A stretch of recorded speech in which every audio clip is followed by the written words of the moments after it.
Lah kalau yang nantang-nantang suruh bawa kitab yang ada pada zaman itu, pertanyaannya, kamu itu orang pinter apa orang bodoh? Berarti ngelencermu kurang adoh, ya, ngelencermu, pelesirmu itu kurang jauh. Apa tidak tahu situasi pada abad kelima ke-6 itu, situasi ini kok minta-minta? Iya cukup, apalagi kalau masalah nasab itu sebetulnya ya, yang sudah masyhur dalam fikih-fikih kita itu cukup istifad syuhra wal istifadah. Kalau tokoh-tokoh masyarakat sudah masyhur di situ, mengakui sampai beliau-beliau itu wafat, ya, wafat, tidak ada yang ingkar, tidak ada yang menolak lah, tidak ada. Loh, kalau namanya menolak ya ada orang, tapi nolaknya itu benar apa bohong-bohongan? Nolaknya itu nolak yang batil karena godob-godoban, karena benci-bencian, karena tidak berdasar ilmu, ya itu banyak. Memang yang suka begini ini biasanya Wahabi, Syiah. Lah, muridnya Albani itu namanya Syukri Murad Syukri apa Syukri Murad, itu juga, dan itu yang banyak dipakai di Indonesia ini, ditiru-tiru itu, nolak nasab-nasab. Orang-orang goblok nggak usah nanya dalilnya. Termasuk kalau kemarin ada ribut-ribut soal catatan nasab saja, saya ingin sampaikan kepada semuanya di sini, sudah sekian lama, bertahun-tahun, berpuluh tahun, as-sawadul adzam min ulama'ina meyakini bahwa para habaib ini memang memiliki silsilah yang sambung kepada Rasulullah sallallahu alaihi wasallam. Mari kita ikut saja, gak usah nyari catatan. Kita seringkali mendengarkan sabda Nabi kita, yakni laisa minna man lam yarham shogirona wa yuwaqqir kabirona.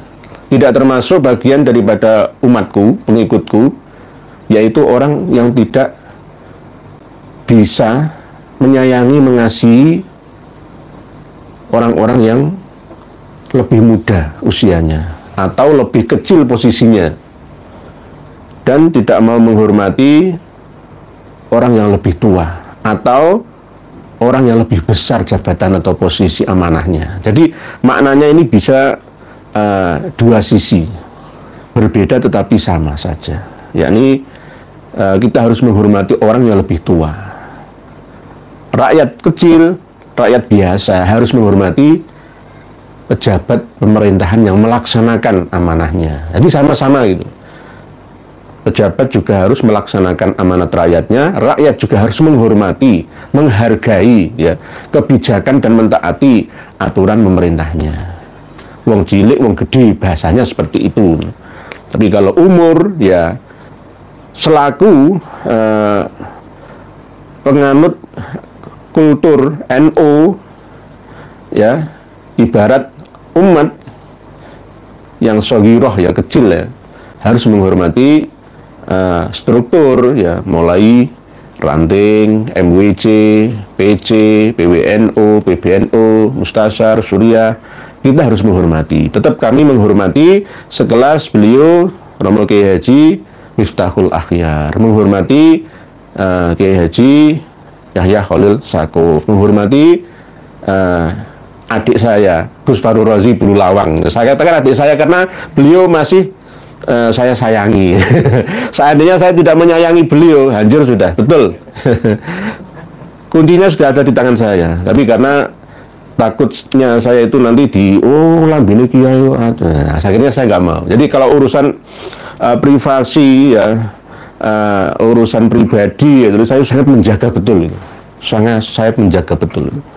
Seandainya kita mau buka-bukaan semua, ajur semua. Ajur itu. Lalu saya masih menyayangi beliau ya. Jadi belajar lagi lah. Belajar lagi untuk jangan menjadi Abdul Butun. Kalau sholat itu khusus untuk adik Fahru Razi, tirulah Imam Ali. Apa Imam Ali? Ketika sholat, posisi tangannya di bawah pusat, di atas faraj. Jadi Allahu Akbar, sini. Mengendalikan dua nafsu. Nafsu di atas perut, ya, dan nafsu di bawah perut. Baca lagi kitab Wasiatul Mustafa. Insya Allah selamat Anda. Karena ini hukum karma 212 akan berjalan sesuai dengan nalurinya. Tidak ada yang bisa menghalanginya. Karena sudah kun kok, maka fayakun berjalan sistem itu. Tapi tetap kami mewanti-wanti ya kawan-kawan kami untuk tetap menjaga etika. Tetap berakhlakul karimah ketika mengingatkan orang yang lebih tua, khususnya kiai-kiai kita. Kita doakan bersama semoga para kiai-kiai sepuh, pondok-pondok pesantren pengasuh, ya, ustadz-ustadzahnya semua, kiai bunyai, tuan guru, tengku, ajengan, semua yang sepuh-sepuh yang usianya lebih tua dari kita, ya kita menghormati dengan tetap menasihati. Jangan sekali-kali untuk mengedepankan husnudzoni, hanya berbaik sangka saja masalah Ba'alawi. Karena jika zaman sekarang ini masih menggunakan standar husnudzoni, maka rusak semua ini. Rusak. Harus mengandalkan waspadai. Jangan husnudzoni. Waspadalah, waspadalah, waspadalah. Sama seperti ketika saya keliling kemana-mana, saya mengaku sebagai jejaka. Terus banyak yang percaya karena husnudzon saja. Ajur apa enggak? Ya ajur. Padahal saya sudah punya istri dan anak-anak. Saya menjual kuningan ke panjenengan, jenengan husnudzon saja. 1 kilo kuningan jenengan beli 1 kilo emas. Itu namanya husnudzon. Harus waspada. Zamannya beda. Kalau dulu iya saja. Sekarang beda zamannya. Oleh sebab itu, para yai sepuh, mumpung panjenengan masih ampuh, ya, menduduki jabatan struktural, jangan digunakan untuk yang membawa mafsadah, bukan maslahah bagi seluruh ummah secara ammah. Pernah saya sampaikan, jika para kiai yang duduk di struktural Suriah Mustasar PBNU mengeluarkan surat saktinya karena tanda tangannya masih ampuh itu tadi, ya, menggeser nama Kiai Haji Maduddin Usman dari LBM PBNU, maka sama dengan panjenengan semua, wahai para kiai-kiai yang tanda tangan itu, mengadopsi kejahilan, melestarikan kebodohan, dan mengadopsi kemafsadahan yang terbarukan. Al-muhafadzatu alal jahalah al-qadimah wal akhdhu bil mafsadah al-jadidah. Berarti panjenengan tidak lagi menjalankan amanah yang telah diberikan oleh masyayikh pendiri NU dulu. Tidak mengayomi masyarakat kalangan bawah, tidak yarham sawirona. Padahal pesan Rasulullah SAW, laisa minna man lam yarham sawirona. Wong cilik, jamaah-jamaah kita, ya, itu gak ngerti apa-apa. Ngertinya wis pokoknya manut-manut saja. Terus jenengan semaunya, karena yang memiliki legalitas organisasi, stempel, kop, serta tanda tangannya, panjenengan masih berguna, ya. Terus jenengan gunakan seenaknya, ya, maka hukum akibat akan berjalan apa adanya, sesuai dengan nalurinya. Tidak bisa dihindari. Tidak bisa dihindari oleh semuanya. Jadi nasihat saya kepada Kiai Haji Miftahul Akhyar, jenengan sudah sepuh. Untuk apa? Membela kaum Ba'alawi yang sudah jelas merusak agama di depan mata. Begitu juga Kiai Haji Yahya Khalil Stakuf. Untuk apa hidup Anda? Hanya berguna untuk sesaat saja. Pikirkanlah waktu yang khalidina fiha abada. Di dunia untuk generasi kita selamanya, di akhirat begitu juga. Hasil dari apa yang kita lakukan, perbuatan apa yang kita kerjakan, akan ada tuntutannya. Lihatlah ya, arus bawah kultur NU yang ada. Apa yang terjadi? Gara-gara balas budikah? Ya. Ini masih dalam koridor kesabaran. Kami tetap bersabar karena memang ini saya anggap sebagai musibah. Ketika kita mendapatkan musibah, ya harus bersabar menerimanya dan memperbaikinya. Tetap bersabar nanti. Karena apa? Ini sudah masuk dalam relung jantung hati, memori, khususnya masyarakat Nahdliyin ini, yang sudah tertanam sejak lama, tidak hanya puluhan tahun, ratusan tahun, bahwa para habib-habib itu adalah cucu Nabi kita. Padahal sebaliknya. Terus kiai-kiai kita ini tidak mau open-minded, tidak mau terbuka wawasannya, masih berdasarkan opo jare kiai-kiai kita dulu. Bahkan baru-baru ini ada sekelas Kang Mas Nuruddin yang katanya lulusan dari Mesir itu masih memiliki pendapat lebih baik mengikuti ijma ulama. Zamannya beda, Dek. Nggak sama. Kitab-kitab sudah ada. Saya sudah menemukan kitab ini sudah lama, tapi saya nggak mau buka dulu sebelum waktunya. Walaupun sudah diijma 1000 ulama sekalipun, tetapi jika ditemukan data yang lebih akurat, ya maka harus menerima. Sama dengan ketika kita dulu memahami arti dari mata qaddama min dambihi wa mata akhara. Mata qaddama min dambihi itu adalah dosa yang telah lalu, wa mata akhara, dan dosa yang akan dijalankan. Loh, kan nggak gitu. Mata qaddama min dambihi wa mata akhara atau mata qaddama min dambika wa mata akhara itu berarti dosa masa lalu dan dosa yang baru, gitu loh. Dosa yang lalu dan dosa yang baru-baru kemarin itu loh. Bukan dosa yang akan dilakukan. Wah, dulu dilakoni kok di Ngapura itu apa nih? Nah, ini cara memahami. Seperti ketika kita memahami tentang konteks perkembangan pemahaman nubuatan dari Nabi kita Shallallahu Alaihi Wasallam. Mohon maaf ya, ada yang sedikit berbeda dengan kitab-kitab klasik yang ada.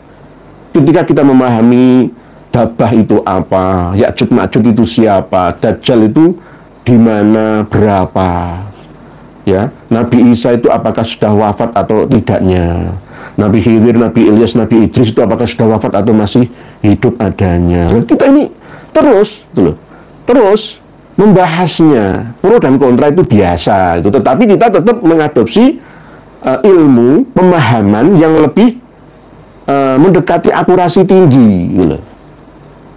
Sama-sama tidak mengerti, tetapi mana yang lebih mendekati ilmiah sesuai dengan akal sihah, dengan menggunakan afala ta'qilun, afala tatafakkarun itu. Bukan ngakal-ngakali, bukan. Jadi ketika jenengan Kang Nuruddin atau Dik Nuruddin berdebat dengan Dik Guru Gembul, Dik Ja'far Rohadi, ya misalkan jenengan tetap kalah sebenarnya, cuma karena tawadhu'annya Dik Ja'far Rohadi seakan-akan mengaku kalah. Antara i'tiqadiyah dengan ilmiah itu bisa bersinergi bersama, sama dengan sains dan agama. Bisa diilmiahkan. Tidak harus hissiyah. Ilmiah itu tidak harus hissiyah di indera, ya, seperti dimensi 3 itu tidak. Jadi nanti suatu saat kaidah-kaidah dalam kitab-kitab kuning, kitab-kitab klasik itu bisa dinamis, tidak statis. Yang statis itu hanya masalah akidah. Baku la ilaha illallah Muhammadur Rasulullah, rukun iman, rukun Islam, dan musyahadah serta muraqabah. Islam, iman, ihsan itu. Ini yang statis loh. Tetapi tetap walaupun begitu masih ada pemahaman terbarukan di tidak seperti pemahaman terdahulukan. Jadi begitu, nanti insya Allah kita bahas pada bahasan ketika membaca komentar panjenengan semua. Para pemirsa dan pendengar sekalian rahimakumullah, jadi kita tetap harus bersabar menerima musibah, ya. Masyaikh kita, sesepuh-sesepuh Nahdlatul Ulama masih belum terbuka hati dan pikirannya. Hanya hidayah Allah yang semoga menyertainya. Karena memang kita akui bahwa ulama-ulama kita sekelas LBM, PBNU sekalipun, PWNU misalkan, RNI, NU misalkan, nggak punya kitabnya. Kadang punya, tetapi tidak lengkap. Mungkin punya 5 kitab saja nasab itu ya. Atau punya tobakot 2 itu ya. Nggak ditemukan semua, dikumpulkan lalu dibanding-bandingkan. Oh, ketemunya ini di sini titiknya. Enggak. Jadi intinya kalah izin dah. Dengan kalah izin akhirnya mengeluarkan kebijakan pemecatan terhadap Kiai Haji Madudin Utsman itu. Sebenarnya itu saya muarah. Kiai Haji Madudin Utsman, kawan seperjuangan kita, dikeluarkan dari LBM PBNU. Itu saya marah, tetapi bagaimana lagi harus bersabar gitu. Bersabar dan tetap melakukan pencerahan terhadap ummah tanpa kenal lelah. Karena memang ini adalah tugas amanah, panggilan jiwa, hati dan nurani kita bersama. Kasihanilah umat ini, karena jenengan-jenengan itu wahai kiai-kiai sepuh sebagai imam, sebagai orang yang besar, sayangi orang yang lebih kecil. Kami sebagai orang yang lebih muda, yang menghormati yang lebih tua, baik tua secara posisi jabatan strukturalnya ataupun tua dari segi usianya. Mohon jenengan tetap terbuka. Di zaman sekarang ini tidak ada orang yang paling. Sekelas Hadratus Syekh, ya, Kiai Haji Mustafa Bisri saja masih mau mendengarkan kita kok. Walaupun beliau orang yang alim alamah. Kiai Haji Marzuki Mustamar, Kiai Haji Said Akil Siraj, itu ya orang-orang yang mau terbuka. Walaupun usianya sudah tua, tetapi tetap mau ngaji bersama gitu loh. Nggak menutup diri. Enggak, ilmu saya sudah mentok, saya sudah alamah derajat saya. Ilmu-ilmu baru itu ilmu apa itu? Apalagi sekelas lowong ini ada orang anak kecil dari Banten kok bisa menolak sekelas kiai-kiai, sekelas Ibnu Hajar Al-Haytami, sekelas Al-Mukhibbi. Kok sombong ya? Ini Kiai Haji Miftahul Akhir. Tetangga saya sendiri malu, saya sebagai orang Surabaya. Malu saya sebenarnya itu. Malu memiliki Kiai Sepuh NU yang tidak mau terbuka. Padahal mencari ilmu itu ilalahdi, bukan ilah sufi, ilah tuai, ilah alimi, enggak. Ilalahdi, minal mahdi, ilalahdi. Long life education, pendidikan seumur hidup. Nggak ada kata-kata berhenti, karena ilmu itu terus dinamis, tidak akan pernah finish dan habis. Jadi saya pun juga begitu ya, belajar dan belajar ya. Sama dengan peso, silet pesmes, kalau didiamkan lama-lama ya tumbul ketul. Kalau digunakan terus diasah ya akan menjadi tajam. Semua ini sama-sama belajar. Lebih baik kita tidak hanya istikharah. Ada istilah kan, waqad khoba man istakhar, dan juga waqad khoba man istasyar. Tidak hanya beristikharah tapi juga bermusyawarah. Dua-duanya itu loh. Tidak hanya istikharah saja tanpa bermusyawarah, karena terus berkembang secara alami ilmu ini ya, tidak akan pernah bisa berhenti. Saya sering idem, cocok dengan apa yang dikatakan oleh Dik Ja'far Rohadi atau Guru Gembul. Umat Islam ini terbelakang gara-gara apa? Gara-gara pemikirannya itu masih terbelakang. Lalu di China itu sudah mulai menggarap yang namanya kuantum ya. Gigabyte itu sekarang sudah mulai digeser menjadi terabyte kok. Ya. tempat simpan memori hard disk, flash disk itu sudah mulai dirancang kecil tapi besar kapasitasnya kok. Kita masih ngurusi masalah kilobit, megabit, gigabit saja enggak itu. Ilmu elektronik, perkembangan peradaban elektronik dan otomotif terus maju melesat ke depan. Tapi ilmu agama stagnan. Ini apakah agamanya? Bukan, orang-orangnya. Orang-orang kita saja yang tidak mampu memahami agama secara utuh, hanya secara butuh itu saja, yang sudah dianggap sebagai futuh, padahal belum futuh. Tapi diyakini wis futuh iki wis, padahal peradaban Islam di Indonesia ini masih tertinggal jauh. Lihatlah Iran, ya, sumber daya alam yang sederhana itu mampu memproduksi rudal penjelajah antar negara, bahkan bisa antar benua. Akhirnya negaranya menjadi kuat, disegani oleh semua. Selain kerjasama dengan Rusia, China, Iran juga mampu mempertahankan ya, teritorial ya, negaranya dengan sangat-sangat kuat. Nah, Indonesia justru gegeran saja. Antar sesama umat Islam dibentur-benturkan, nggak sempat memikirkan peradaban. Bagaimana kita bisa menjadikan kitab kuning, ya, pemahaman keagamaan secara klasik ini menjadi scientific, ya, dan bisa dibuktikan secara nalar, akal sehat, dan dikembangkan, dimanfaatkan untuk kehidupan kita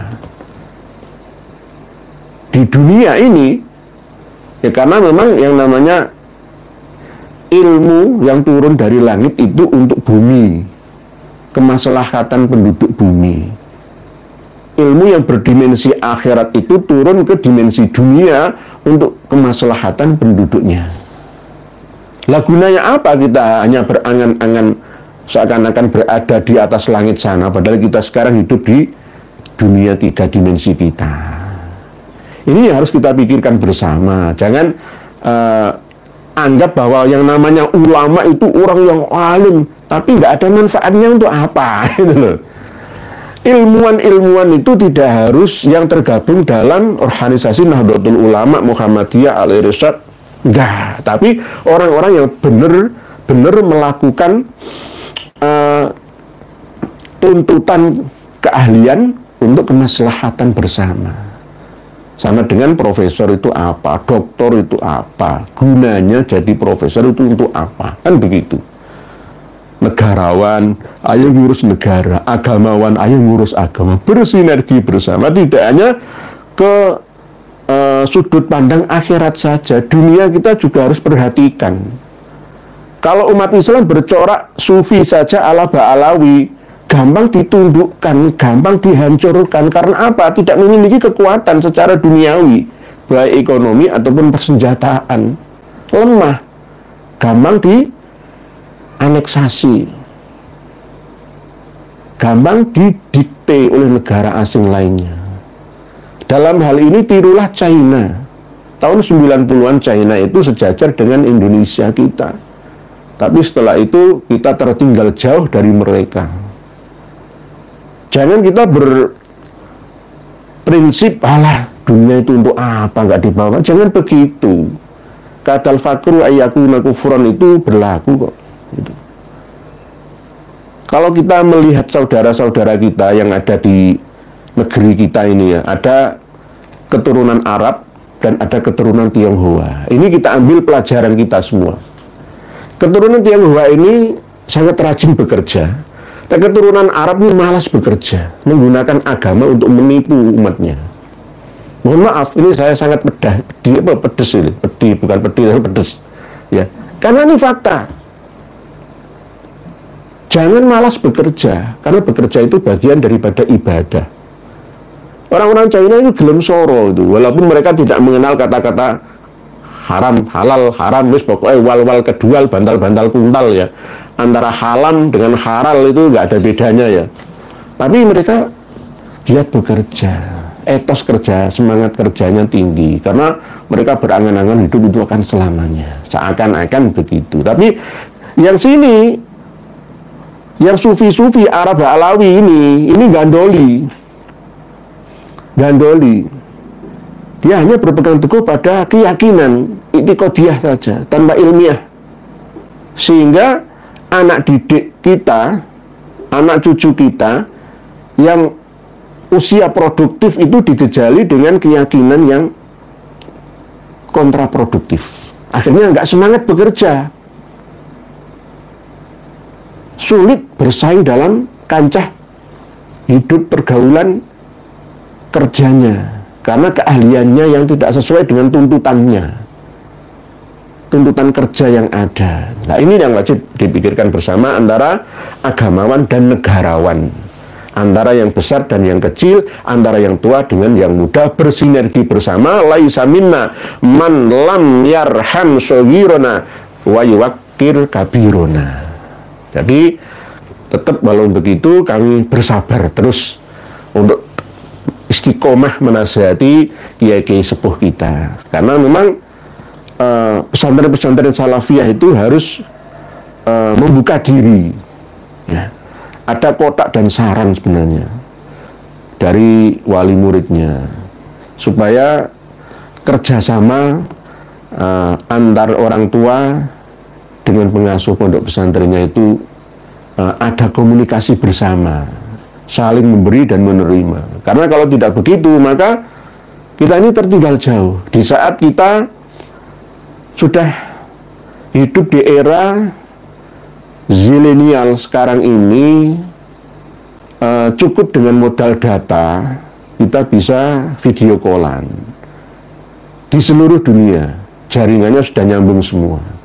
Tapi di sisi yang lain ada pondok pesantren yang mengajarkan santrinya untuk tirakat bisa berhubungan dengan orang yang jauh letaknya itu menggunakan ilmu jonggo sukmo, ilmu teleportasi, yakni dengan cara semedi, meditasi, tetapi harus dengan tirakat yang tinggi, tidak makan, minum, mengurangi tidur dan sebagainya. Kan kesulitan ini, yang akhirnya banyak di antara para pengamalnya itu gagal karena kena penyakit liver, mah tinggi, akhirnya mati. Lah, nggak usah kangelan seperti itu, cukuplah kita beli handphone Android 1 juta, isi datanya selengkapnya, secukupnya. Kita bisa berbicara dengan orang-orang yang ada di Australia sana, di Italia sana, di Saudi Arabia sana. Kita bisa berkomunikasi kemana-mana. Walaupun raga kita di sini, tapi jiwa kita berada di mana-mana.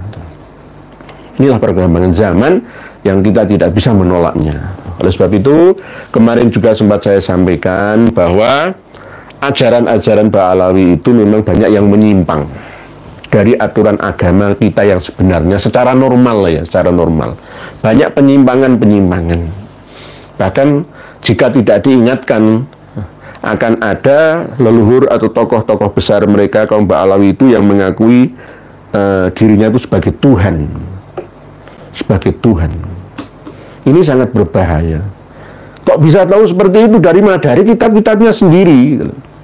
Dan banyaknya kebohongan-kebohongan, ketimbangan-ketimbangan, ketidakkonsistenan dalam hal penulisan, kesejarahan mereka juga.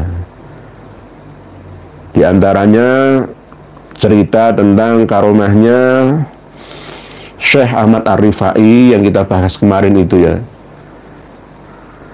Itu juga berbeda-beda versi dan variasinya. Ada yang mengatakan 60.000 lah, ada yang mengatakan 1 juta, ada yang mengatakan 100.000, ada yang mengatakan 12.000. Itu mana semua yang benar? Apakah saya tidak percaya karomah? Percaya, tetapi harus ilmiah. Karomah itu bisa diilmiahkan. Contoh, Syekh Ahmad Ar-Rifai yang ketika beliau berziarah ke makam Rasulullah di Madinah Al-Munawwarah, ya, fi halatil bu'di ruhi kundu ursiluha, ya, tukubilul ardo anni wahyana ibadi, terus-terusnya fambut yaminaka tahdha biha syafati ya. Itu bisa diilmiahkan bukan secara hissiyah tangan Rasulullah keluar dari makam atau kuburannya. Dalam sejarah itu tidak pernah. Dengan ceritakan kepada kaum profesional yang ada itu nggak akan pernah ada. Itu pengalaman pribadinya Syekh Ahmad Ar-Rifai. Mungkin dalam kondisi bukan yaqadhah, bainal baina sinah wal yaqadhah. Sinah itu antara ngantuk itu loh. La ta'khudhu sinatu wala naum itu, antara sinah dan naum itu. Terus 1 juta orang melihat tangan Rasul, enggak seperti itu, enggak. Itu hanya cerita yang disampaikan oleh Syekh Ahmad Ar-Rifai ketika mendapatkan ya karomah seperti itu dari Nabi secara isyarah, terus diceritakanlah kepada jamaah-jamaah yang ada. Begitu loh cara menyeleksi karomah itu benar-benar asli atau tidaknya.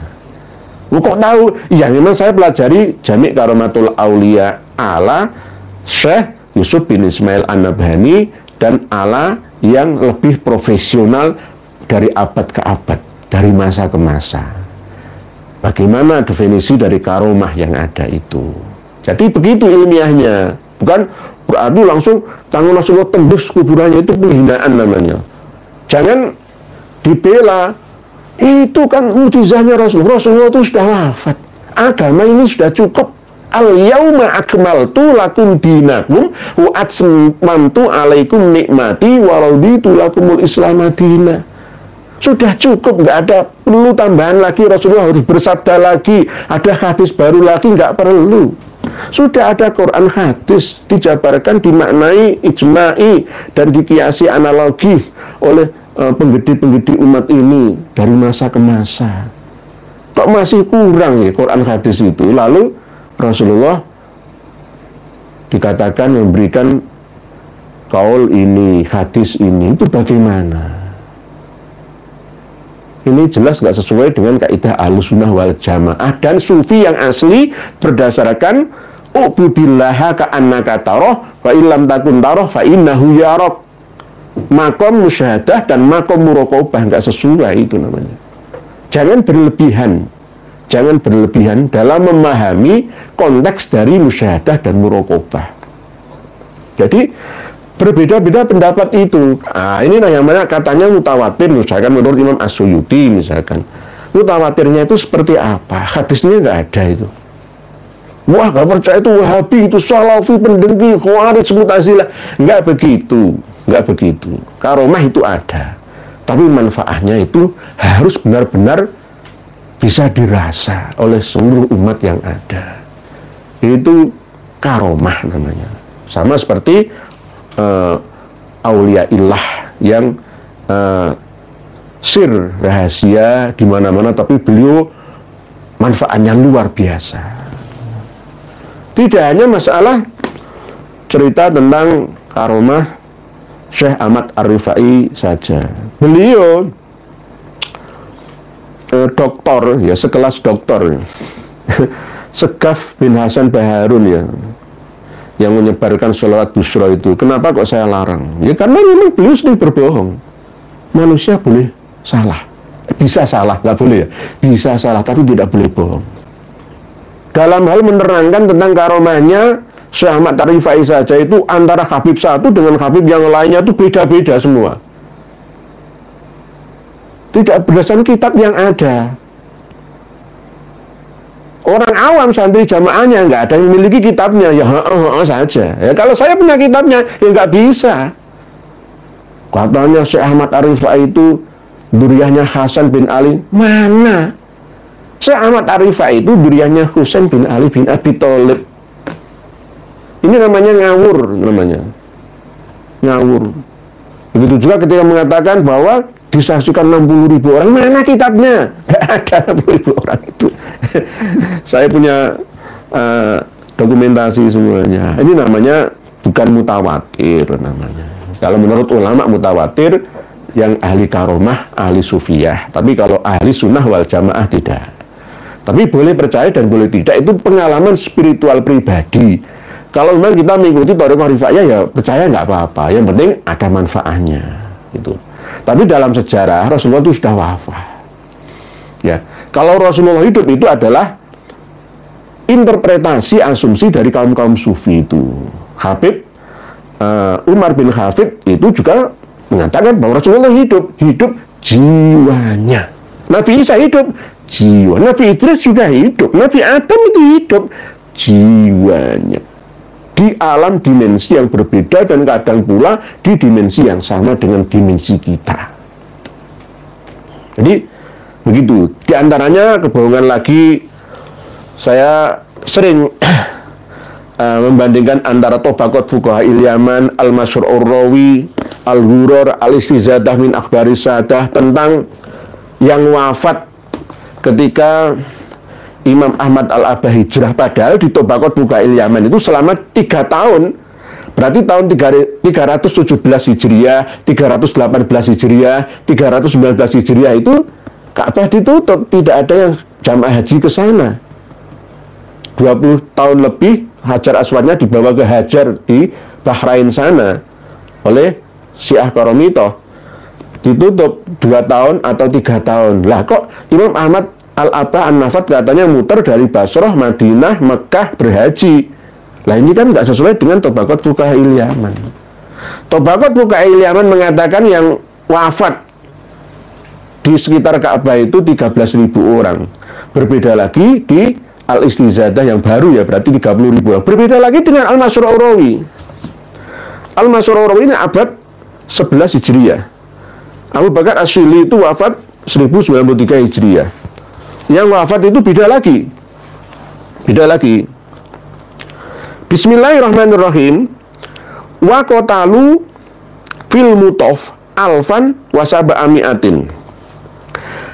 Abu Thahir Al-Janabi, tentara Qaromitoh, ya, Abu Thahir bin Abi Sa'id Al-Qaromiti ya, ketika masuk ke kota Mekah pada tahun 317 Hijriah itu membunuh orang-orang yang sedang tawaf sebanyak 1.700 orang. Waromau bihim fi bi'ri Zamzam. 1.700 orang yang tawaf itu dibunuh, dipenggal, ya ditusuk, lalu dimasukkan ke dalam sumur Zamzam. Wa qatalu kharijal masjid, dan membunuh orang-orang yang berada posisinya di luar masjid, Masjidil Haram Mekah. Aktsara min 30 alfan, lebih dari 30.000 orang. Tuh. Berarti 30.000 orang lebih ditambah 1.700. Al-Istizadah 30.000. Yang benar Tabaqat Fuqaha'il Yaman 13.000. Mana yang benar? Nah, inilah yang namanya sejarah itu harus sesuai dengan catatan sebelumnya. Dokumentasi baik filologi ataupun arkeologi sebelumnya. Hikayat cerita orang-orang yang hidup sebelumnya. Nyambung. Begitu juga kitab nasab itu harus nyambung dengan catatan nasabah yang mausukum bi asli sebelumnya. Jadi Al-Masyhur Ar-Rawi nanti jangan baca sendiri. Al-Masyhur 1.700 yang tawaf dibunuh, dimasukkan ke sumur Zamzam. Terus yang di luar masjid itu 30.000 lebih dibantai, dibunuh. Berbeda dengan Tabaqat Fuqaha'il Yaman. Mestinya yang benar Tabaqat Fuqaha'il Yaman, ini yang lebih tua, abad 6 Hijriah, yang mencatatnya peristiwa itu. Bahkan 2 tahun, 3 tahun tidak ada pelaksanaan ibadah haji di sana. Lah kok Imam Ahmad Al-Abah ya haji tahun 319 itu bagaimana ceritanya? Lah ini terus kami teliti.